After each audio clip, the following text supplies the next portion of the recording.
Tide Podcast. Good evening, ladies and gentlemen, and welcome to the first ever Strange Tide review of the week on video exclusively for you in Strange Tide headquarters, the kitchen of Strange Tide headquarters, and we are ready to rock and rumble for you guys with a special review. It's the Halloween season. It's the spooky season. Very spooky. And we're here. And like I said, we're ready to rock. So, my name is Bill Malamut. Let's get into it.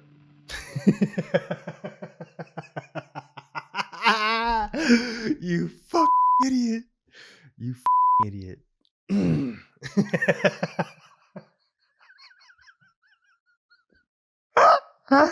Oh. Good evening, ladies and gentlemen. My name is Bill Malamut, and I welcome you to the first ever Strange Tide review on video.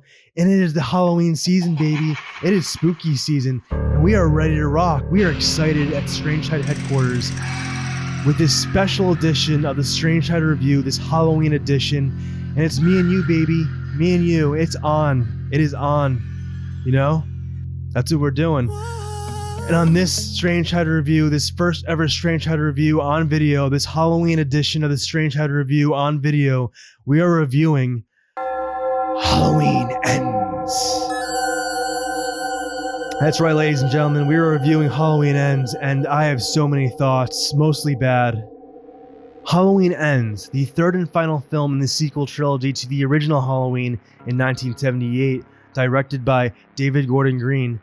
Written by many writers, which is always a red flag for me. When there's multiple writers on a film, I feel like it's too many creative minds with specific visions working on one film, and I feel like that's a recipe for disaster. I feel like it doesn't work out a lot, and it obviously didn't work out for this one, in my opinion.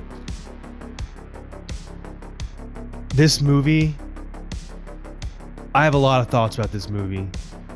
Mostly bad. Pretty much all bad, to be honest. Now allow me to explain to you all in detail how I felt as a huge Halloween fan. Love Michael Myers. He's one of my favorite movie characters of all time. The lore, the music, the vibe, everything about Halloween I fucking love. I adore the entire series. God damn, it's good. With all that being said, let me explain to you in detail. This is the best comparison I can make to how it felt emotionally and physically watching this movie as a huge Halloween fan.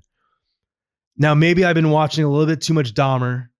Maybe that's what's happening here, which is a great series. I'm probably late to the party on that, but awesome stuff. Awesome stuff.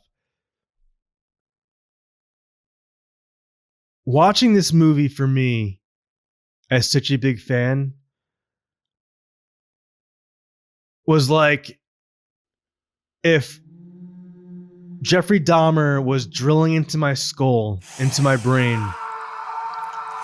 while he was simultaneously pouring sulfuric acid into my eyes at the same time. My eyes!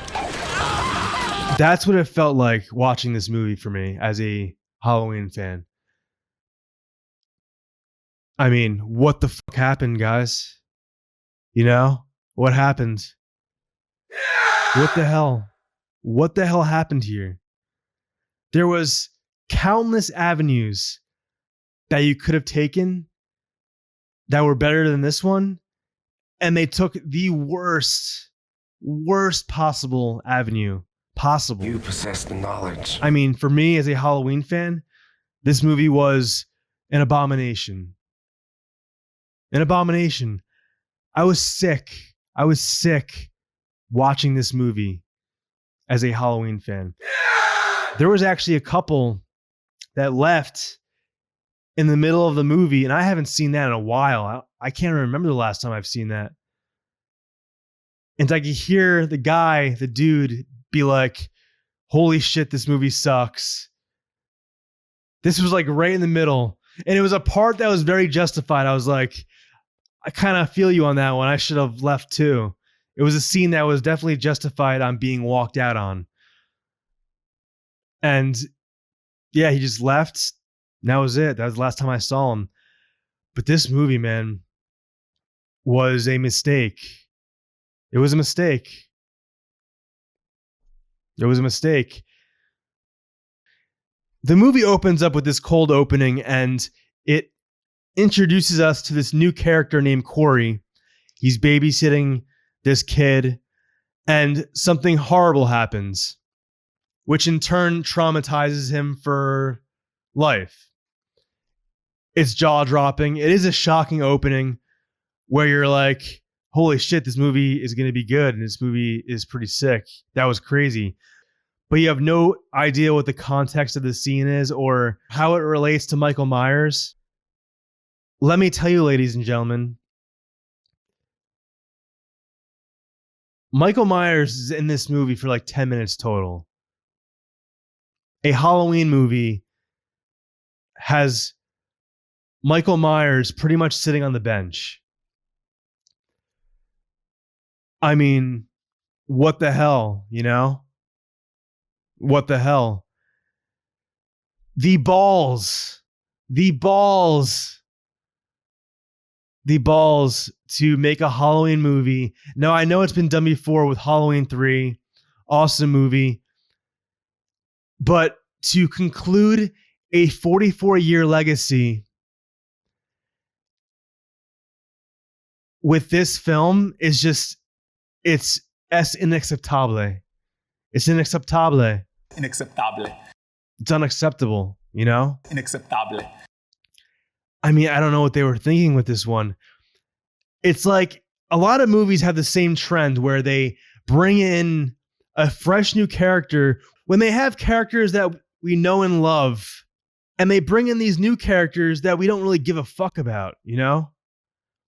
There's not even a point of bringing in a new character in the fight. We just want to see Michael Myers murder people, you know, with the brooding music, like just destroying people. That's all we want to see as Halloween fans. And they introduce this new Corey character, and it turns into this weird like love story with this new Corey character and Allison, the granddaughter of Laurie Strode, who she's actually pretty damn good. Jamie Lee Curtis as Laurie Strode. Never been better. She's great in this movie. But they introduced this new Corey character and they bench Michael Myers, and there's not much that's compelling. That's why I'm saying before that if this wasn't labeled Halloween, this has potential to be something quality. But the fact that it's labeled Halloween, it's a Halloween film, is it just, yeah, I fucking hated it, you know? I really did. It made Halloween Kills look like a Oscar nominated film. And I hated Halloween Kills. I really hated it. I thought it had its moments, but now I appreciate Halloween Kills even more because of this movie. I thought it was the worst Halloween film in the entire, you know, every single movie. Maybe, you know what? Actually, Halloween Resurrections is definitely a much worse movie.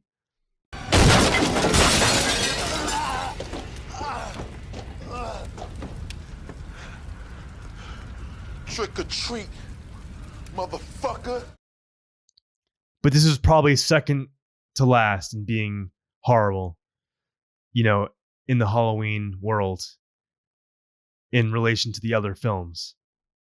And the marketing on this movie was so deceiving, so deceiving. You know, the ultimate showdown between Michael Myers and Laurie Strode. And they had that battle in the end, which is, I guess, pretty satisfying. It was probably the best part of the movie because it was like the only scene with Michael Myers in it.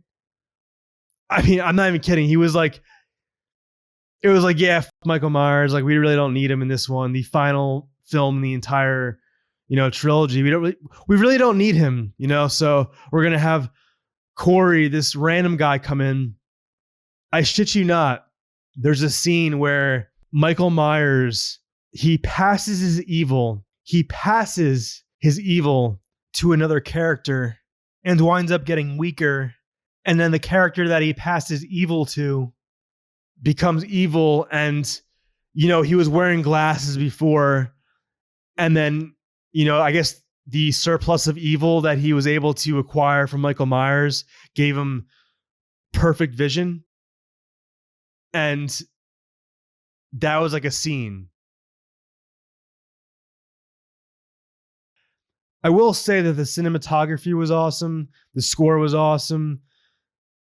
There was one specific kill involving a radio host, which honestly was one of my favorite kills. It might be my favorite kill in the entire franchise involving the record player. Anyone who saw the movie knows exactly what I'm talking about.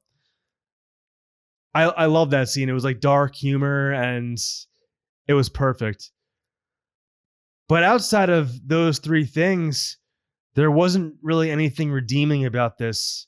And for whatever reason, they decided to overcomplicate things with this new character, Corey, and the transferring of evil, instead of just going to what works, which is the basics. Michael Myers stalking babysitters in the night, awesome music, awesome Halloween vibe, awesome kills. Just go back to what works. Instead, they bring in this character, Corey, which was such a weird decision. I don't understand how you make a concluding Halloween film and you go in this direction. It just boggles my mind. It boggles my mind. A lot of these movies nowadays they're shitting on legacy characters for new characters. And a lot of these executives and decision makers don't realize, or maybe they do, and they just don't care, that we fucking love the legacy characters and we don't give a flying fuck about the new characters. Am I right? Or am I wrong? I just don't get it. So with that being said, I'm going to give this final Halloween film in the new trilogy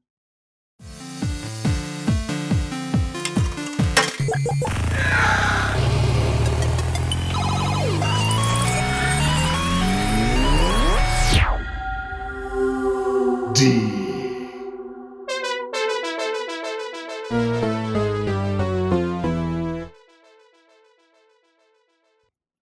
Honestly, the more I think about this movie, the more angry I get thinking about this movie. And fuck this film straight to the fiery pits of hell. Straight up, because it was garbage. As a Halloween fan, I felt it was really bad. I hated it. Yeah, I'm giving this one a D, ladies and gentlemen. I thought it was bad. As a Halloween fan, I don't know how you could possibly enjoy this film. Maybe go watch it and email the show and give us your thoughts, because it didn't work for me. Just didn't work for me. Sorry, guys. Just didn't work. Hey, Mikey!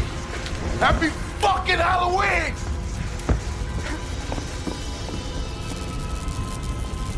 But maybe if you watch it as a Halloween fan, you'll enjoy it.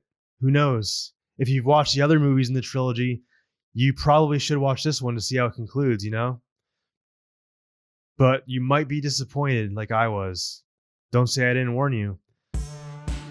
And with all that being said, I thank you all for listening and watching this Strange Hyde Review, this Halloween edition of the Strange Hyde Review, the first ever on video.